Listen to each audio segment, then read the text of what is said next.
Join us on a road trip from Dublin to the lush countryside of County Cork as we explore the legendary Blarney Castle. We'll climb its ancient stone steps, kiss the world-famous Blarney Stone, and uncover some of the castle's darker secrets, from medieval murder holes to a surprisingly deadly poison garden. Our day kicked off early, up at 5 a.m. and out the door by 5:30 for a quick 12-minute walk to pick up our rental car. The goal? Get out of Dublin before the morning rush hit. Top priority, stay on the left. We'd only driven the car through the parking lot the night before, so this was our first real test, merging onto actual roads with headlights coming straight at us. Game on. Well, we're stopped. First thoughts. This is really fucking weird. Oh, there's a bus. I couldn't help at this moment but think... I'm in danger!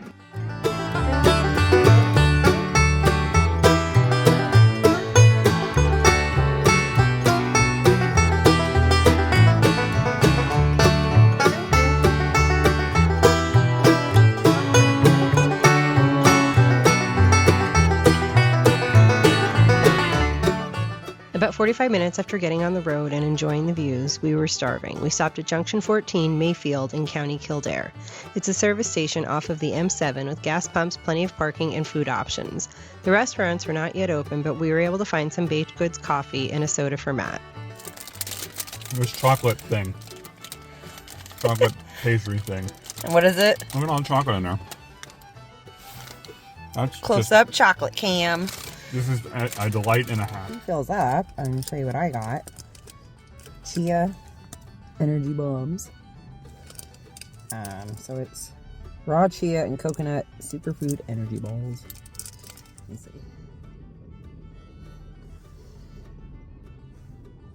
It's alright. We have to keep alert while we're driving, so I guess it'll be fine. Did you get a coffee though?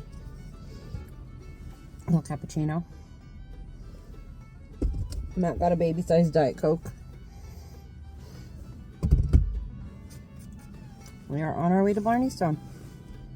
We got back on the road and arrived at Blarney Castle a little before 10 a.m. If you're driving yourself, you'll receive a car park ticket upon arrival. Keep that on you. At the end of your visit, you'll pay a flat fee on the way out while on foot.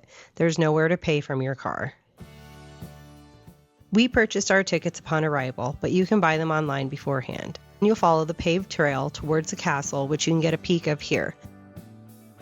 Signs like this tell the history of the castle and grounds. This one tells us Blarney Castle was the third structure to have been erected on this site. You can pause to read the rest.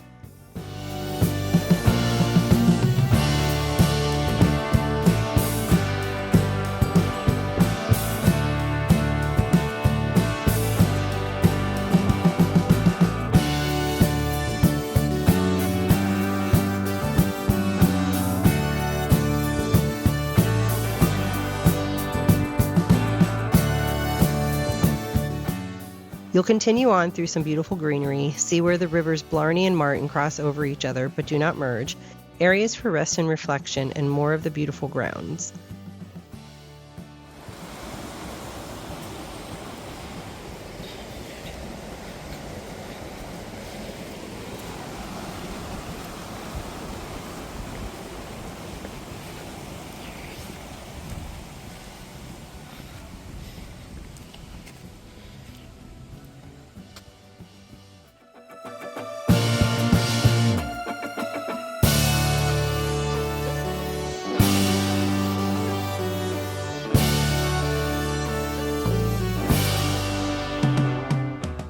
Cross the wooden bridge and there it is right in front of you, Blarney Castle.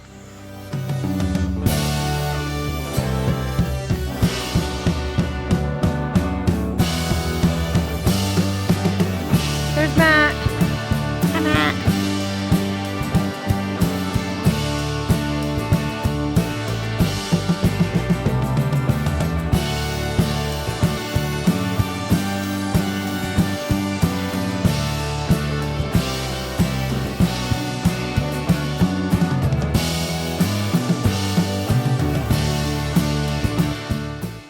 On the way to the castle entrance, we passed a section of the dungeons, closed to the public due to the presence of the lesser horseshoe bat, Ireland's rarest and endangered bat species.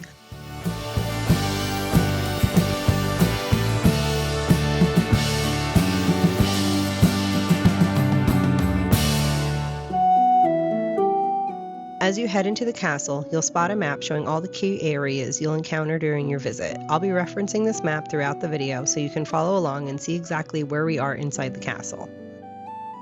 You'll enter through the ground floor room, where a narrow staircase leads you upward to what was once the Great Hall, the main space for entertaining guests. Towards the end of this clip, you'll catch a glimpse of the 17th century fireplace, likely a central feature of the room in its day.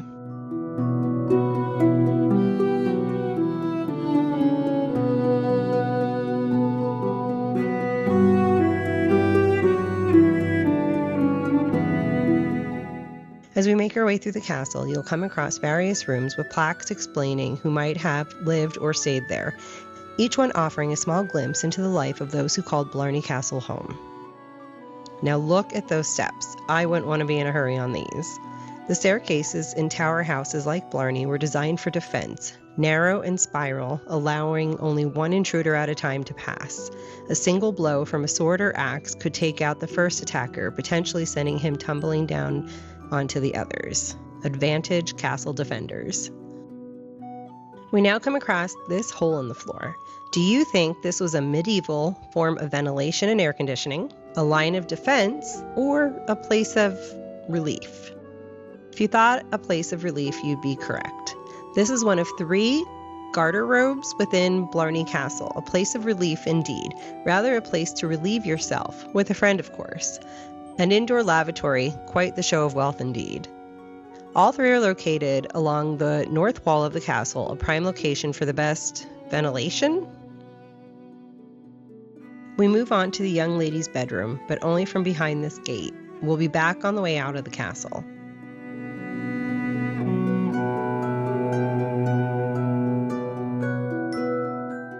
We're almost at the top and can get an amazing view of the village beyond and the surrounding area.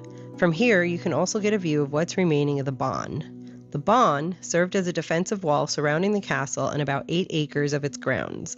Within these walls, besides the castle itself, were the poison garden, which is where the remaining portion of the bawn stands today.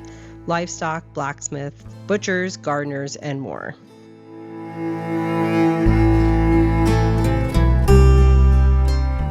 With one more set of tiny stairs to ascend, we finally made it to the top. From here, you can even see further and see down into what were the chapel, banquet hall, and family rooms, as the floors and ceilings are now no more, as you make your way to the famous main attraction of the castle. The sign reminds you to remove anything you don't want falling to the ground when it's your turn to kiss the Blarney Stone.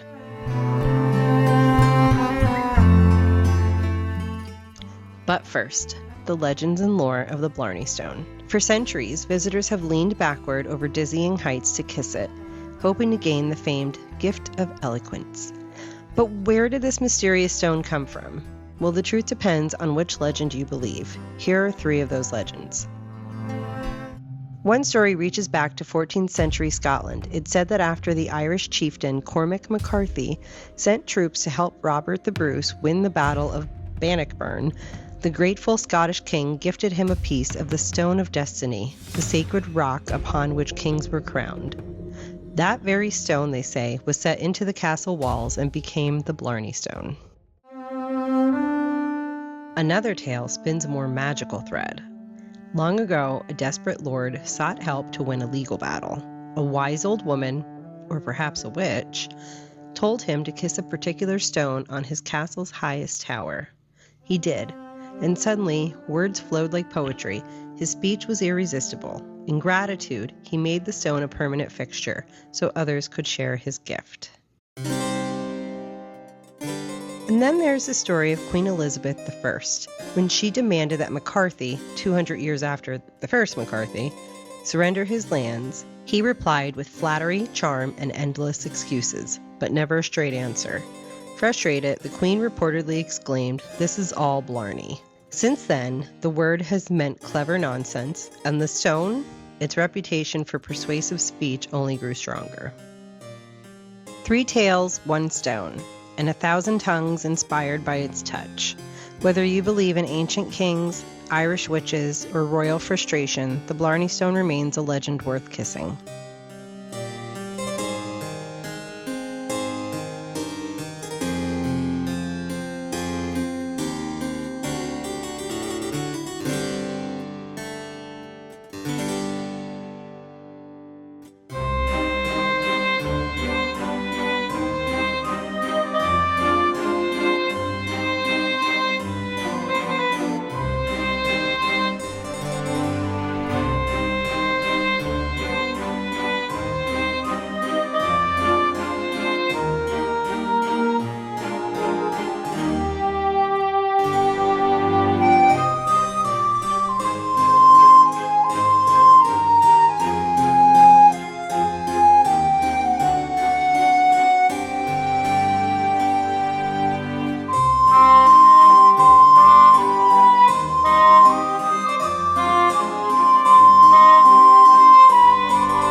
And now, on to the murder hole. We saw it when we entered the castle, and we were curious as to what this little area could be. This is a hole above the ground floor entrance to the castle used as a line of defense. A stone slab usually lays upon it, but it was moved as needed. From here, defenders of the castle could attack intruders with fire, boiling tar, or water, or even poke swords down through the holes. Just don't confuse it with the Garderobe from earlier. Or you know what? Do. The enemy is invading your castle. Dump whatever you can on them. After we exited the castle, we were apprehended and sent to the stocks for my bad play on words from a few seconds ago. Could you imagine having to spend a day in these? Now on to the poison garden. This garden was designed to educate visitors about the many poisonous plants found in the wild and even in our own backyards. It explores both the dangers and the benefits of these plants, highlighting their roles in traditional remedies and modern medicine alike. We came across some marijuana, mandrake, juniper, and more.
As you continue along, you'll find the Carnivorous Courtyard.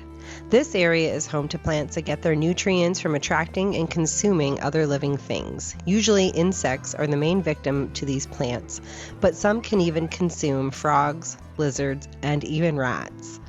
I've wanted a Venus flytrap for years, so if you're watching this and think I should get one, comment below.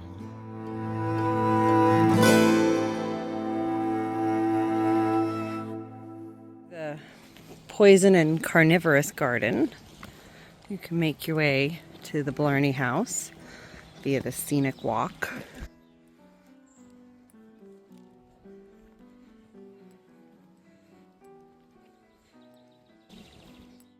Just beyond the castle grounds lies the elegant Blarney House, a stunning Scottish baronial-style mansion built in 1874.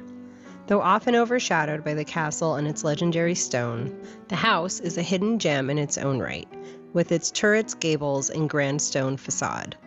Blarney House was built by the Colthurst family, who still own the estate today.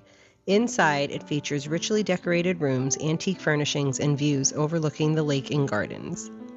This is a separate ticket available for purchase, but since we didn't even know the house existed and we were short on time for our visit to the grounds, this will be the first stop upon our return visit, in addition to everything else we missed. Heading back towards the house, we came across the stable yard. They have made such good use of every part of these grounds. Here you can find a cafe and gift shop. I did go up the steps, but totally forget what was there. If you've been and explored beyond these steps, let us know what you saw.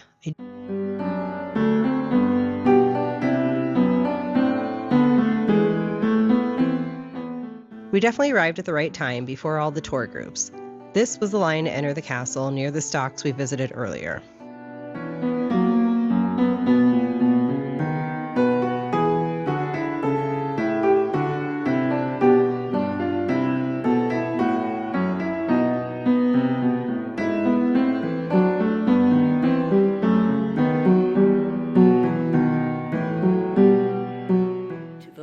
The spire here, that is spire, I don't know.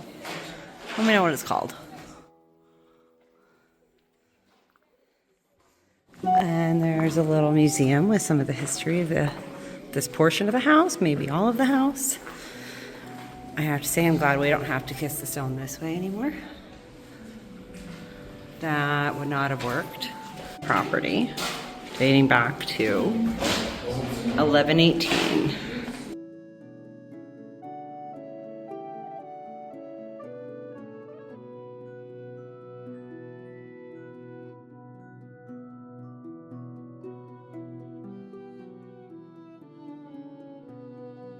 This was provided by Henry VI with a grant of 10 euros. Or pounds? 10 pounds, sorry. 1480.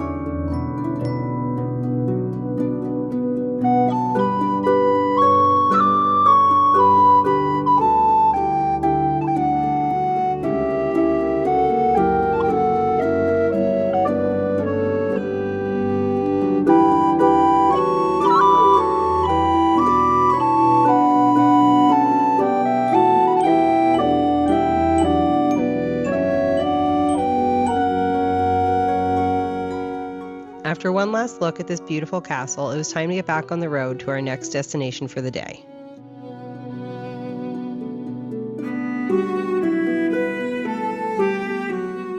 I also made a healthy profit importing and selling tea on the side. That's funny. We sold eggs and butter 2 centuries later. In our next video, we continue on our road trip, visiting and exploring Kilkenny and making our way back to Dublin with a late night beverage at the famous Temple Bar.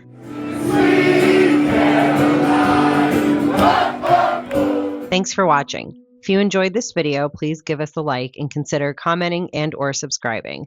This will help us learn which videos you like best. Also, be sure to follow us everywhere at Grecoban.